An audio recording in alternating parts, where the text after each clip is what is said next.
Hey, what's up les Potterheads, je suis ravie aujourd'hui de vous retrouver pour une nouvelle vidéo. Donc aujourd'hui je vais vous parler du personnage Petunia Dursley et donner mon avis sur le personnage. Donc je ne sais pas si vous êtes au courant ou si vous vous en souvenez, mais j'avais fait une vidéo il y a plusieurs mois de ça où je tirais au sort 5 personnages Harry Potter et je donnais mon avis. Donc c'était vraiment du aléatoire vu que c'était du tirage au sort. Et franchement la vidéo je ne suis pas très fière en fait parce que je me rends compte que préparer un minimum sa vidéo est très important, surtout quand on veut donner un avis sur un personnage. Donc je me suis dit que je vais arrêter de faire des avis sur les personnages Harry Potter par tirage au sort et faire un personnage à la fois. Donc aujourd'hui j'ai envie de me concentrer sur Petunia Dursley qui est un personnage très fascinant et qui a besoin d'être défendue et être comprise. Donc si vous êtes des nouveaux Potterheads, regardez la vidéo avec attention. Et puis peut-être que vous ne savez pas encore des choses, peut-être que vous n'avez pas encore fait des recherches d'informations ou des choses comme ça. Donc je vous laisse avec la vidéo en espérant qu'elle vous plaise parce que voilà, je l'ai préparée au mieux. On va dire que j'ai fait une base, mais sinon je vous laisse vraiment avec la suite de la vidéo et on se retrouve à la fin pour la conclusion.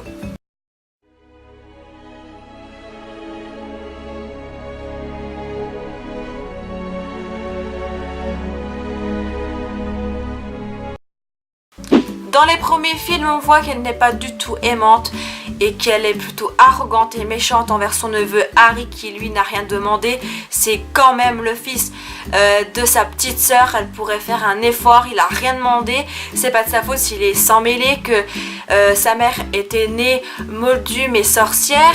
Et que du coup donc sang de bourbe, et que du coup il est venu au monde parce qu'elle a rencontré le grand amour. Elle n'a rien demandé, enfin il n'a rien demandé quoi. Et du coup on a l'impression que c'est un larbin, quelque chose de mauvais, indésirable. Il n'est pas traité comme un fils ou un membre à part entière de la famille. Il n'est pas traité vis-à-vis égal en fait par rapport à Dudley qui lui est plutôt pourri gâté, bien fringué, avec une chambre, tandis qu'Harry lui n'a pas de cadeau, il porte des vêtements trop grands qu'ils étaient à son cousin Dudley, il a dormi dans un placard sous les escaliers, c'est un peu un elfe de maison version moldue, enfin c'est pas du tout correct et il devrait, elle aurait dû le traiter quand même comme un fils à part égale de son propre fils à elle. Je veux dire, elle aurait dû venir vraiment à ses besoins, l'encourager dans ses études, dans ce qu'il voulait faire, dans ses projets, enfin vraiment être présente et non le traiter comme un chien qu'elle a été forcée de garder. Après c'est pas non plus de sa faute si ses parents et surtout sa mère a été tuée par Lord Voldemort quand il a été petit. Faut pas non plus en faire de trop quoi. Je sais qu'il y a des choses que je peux comprendre vis-à-vis de Pétunia par rapport à son passé et sa sœur quand elles étaient petites. Faut pas non plus tout remettre sur Harry et se défouler sur lui. Il a rien demandé, il a quand même mis du temps à avoir une chambre. Il y a quand même des limites à ne pas franchir et surtout faut pas non plus tout mettre sur un enfant qui lui n'a rien demandé et qui est là et qui se demande pourquoi il est maltraité, pourquoi c'est comme ci, pourquoi c'est comme ça. Voilà, au fur et à mesure il a découvert certaines choses et du coup il a compris certaines choses, mais après c'est pour ça que je pense que la plupart des gens qui suivent la saga ou les Potterheads tout court ne l'apprécient guère. Il y a des circonstances atténuantes qui font que, mais il y a quand même des limites à pas franchir et voilà, il faut pas tout rejeter sur un enfant qui lui n'y est pour rien. C'est pas parce qu'il y a eu des fautes par le passé, par un membre de la famille à part entière, que forcément le gamin doit en souffrir et être le souffre-douleur. Donc voilà, c'est pour ça qu'au début je n'aimais pas du tout le personnage de Pétunia à cause de ça. Mais maintenant j'ai compris pourquoi. En revanche, on apprend dans les Reliques de la Mort, première partie, malheureusement il faut lire le livre pour savoir où regarder la scène coupée. Donc en fait pendant le départ des Dursley, quand l'appartement est vide, Pétunia et Harry se retrouvent en tête à tête en pleine discussion et on apprend que derrière son arrogance qu'elle avait envers Harry, c'était pour se protéger, se cacher, mais en vrai elle aimait Harry comme un fils. C'était vraiment un vrai fils pour elle, elle l'aimait réellement et que tout simplement elle avait peur et c'est pour ça qu'elle était comme ça, qu'elle agissait comme ça envers Harry que c'était de la peur et qu'elle était obligée d'être comme ça pour se protéger et que voilà, elle avait tout simplement de la jalousie envers sa sœur. Elle comprenait pas pourquoi sa sœur était spéciale et pas elle, et puis c'était de la peur parce qu'elle ne connaissait pas le monde de la magie, ce qui est compréhensible. Quand tu connais pas ta peur, ça, tu t'imagines plein de choses. Avant, elle n'avait pas les connaissances. Maintenant, elle a eu des connaissances par rapport à sa sœur quand elle est allée à Poudlard, par rapport à son neveu. Voilà, maintenant, elle sait à quoi s'attendre au monde de la magie. Et je pense que ses peurs, ses craintes ont été un peu prouvées par A plus B que ça pouvait, enfin que c'était ça, c'était le cas. C'est une scène coupée que j'ai beaucoup appréciée, qui était vraiment touchante parce que voilà, au final, Harry, c'était comme un fils pour elle. Elle l'aimait vraiment. Elle avait beaucoup de regrets, mais voilà, elle voulait se protéger et c'est pour ça qu'elle était comme ça, se protéger et de ses craintes, de ses peurs.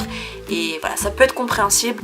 S'il y avait eu un 8e bouquin, bah, je pense que elle aurait revu son neveu, enfin je ne sais pas, mais et c'est pour ça que je regrette que la scène coupée ne soit pas gardée, parce que ça aurait pu changer complètement la vision des choses à tout le monde aurait pu l'apprécier comme maintenant j'apprécie Rogue, parce que avant on ne voyait pas qu'il y avait un double jeu, c'était pas flagrant, je l'ai su qu'au dernier film.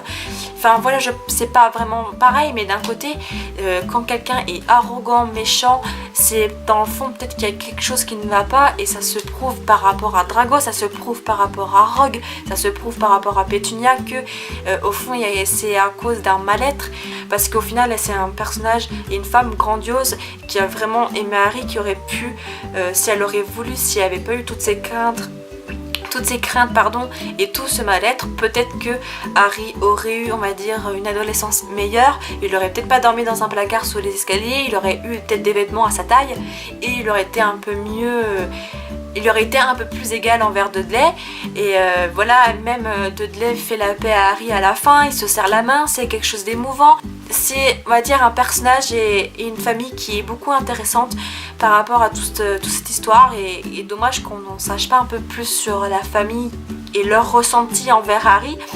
Et voilà, donc ça c'est dommage, mais c'est comme ça, on peut pas tout dire, on peut pas tout faire, mais on va dire que sur peu de choses on peut comprendre, sur un simple regard, sur un simple geste, on peut comprendre qu'au final il y avait de l'amour entre eux, un peu space, mais il y avait de l'amour. Et voilà, c'est pour ça que je voulais défendre Pétunia.